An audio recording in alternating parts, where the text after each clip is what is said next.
Beloved, we have some work to do this weekend. Will and I are preparing for you a worship service that will take seriously and faithfully the events of our world. This week, we saw 100,000 deaths due to COVID-19 in the United States, and we are getting ever closer to 400,000 deaths worldwide. That grief is real and pressing on our lives. And even though most of American society has come to a screeching halt, we have witnessed the truth that racism and racial violence continue. It is not new, but it is pressing this week on our hearts and on our spirits. Before we get to worship this weekend, I want to take a few moments now to talk about what we are doing and how. Worship is an experience of a group of people who gather together seeking the guidance of God, seeking the wisdom of Jesus, seeking the Holy Spirit to inspire our faith. So we will gather up all these pieces and bring them forward to God, trusting that God will make sense of them for us, trusting that God will turn them and help us make some new sense, some new understanding for the work of faith and for the pursuit of justice. Now, how are we going to do this? Worship can be sometimes a one-way experience. It can feel like it's people speaking at you, even more so, I suspect, in these days of social distance and physical distance because of the pandemic. So we want to offer to everyone in our congregation opportunities to speak back, to talk back into the circle, to be a part of the conversation. After worship this week, we will offer a town hall Zoom meeting where you are invited to join us and to offer your stories, your impressions, your experiences to the wisdom of our discernment. Next Wednesday, on our noon worship service, we invite you to join us for another town hall, another opportunity to take what you've been experiencing and reflecting and studying and learning and share that in conversation with your church. Next Sunday, on June 14th, we are lucky to have the Reverend J. Anthony Lloyd bringing us a sermon from his congregation. He's given us permission to include that in our live stream, so we will get some other voices broadening the circle and deepening our discussion.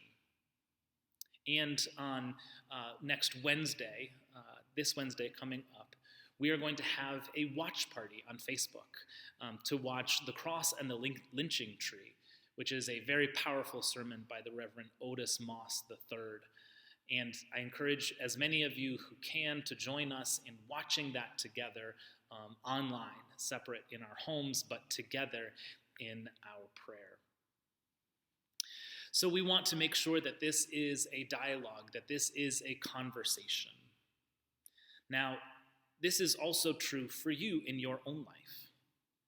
In our world, when we are isolated in our homes and separated from our communities, it can be easy to live in a bubble, to come to conclusions based on limited data, limited facts.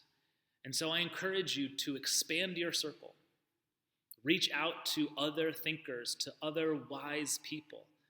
Ask questions, get curious. For white people, it is so important right now that we listen, that we put ourselves in a curious position of learning, of asking questions, of recognizing that we do not know what it is to live as a person of color in our country.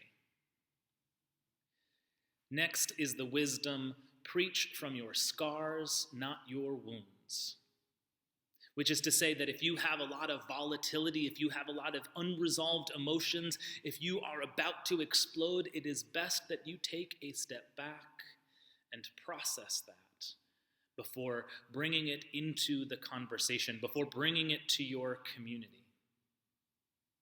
This is especially important for preachers.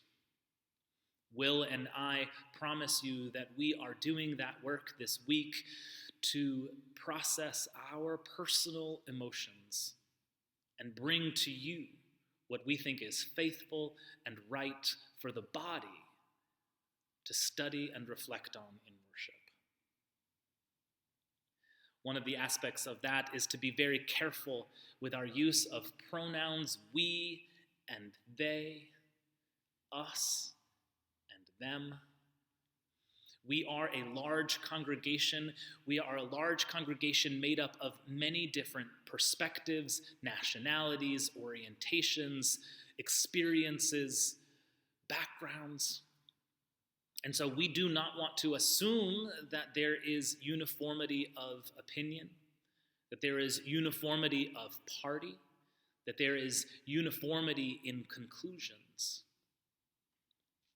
So instead of we all think and people say that, we speak for ourselves.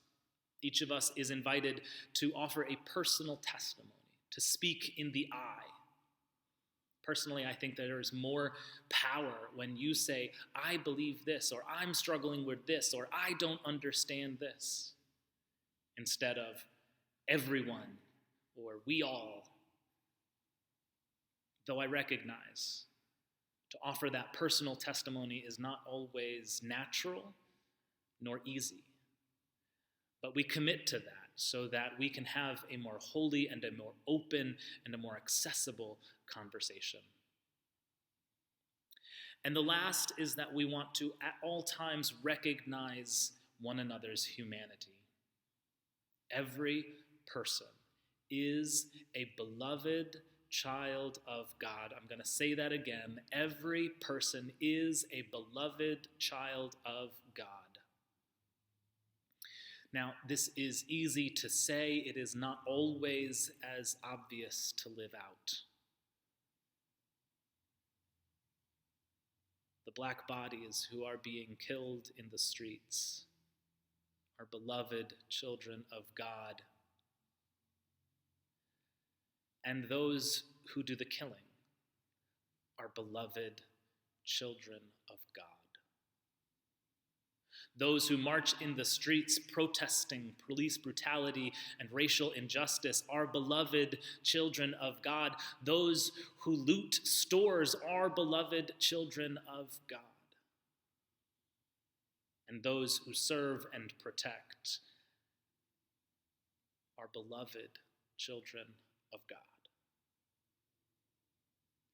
How are we going to recognize this humanity? How are we going to make obvious that we understand the humanity of each individual? We do this by focusing not on a person, but on their behavior. We do not talk about what a person is, we talk about what they have done. All of these together, I hope, if we can commit to them, we will create a holy and sacred and safer conversation on these difficult and important conversations. I hope that you will join us on Sunday. I hope that you will join us for our town hall after worship. We are made stronger by the many voices, by the many languages, by the many experiences, by the many wisdoms that live in our church. See you then.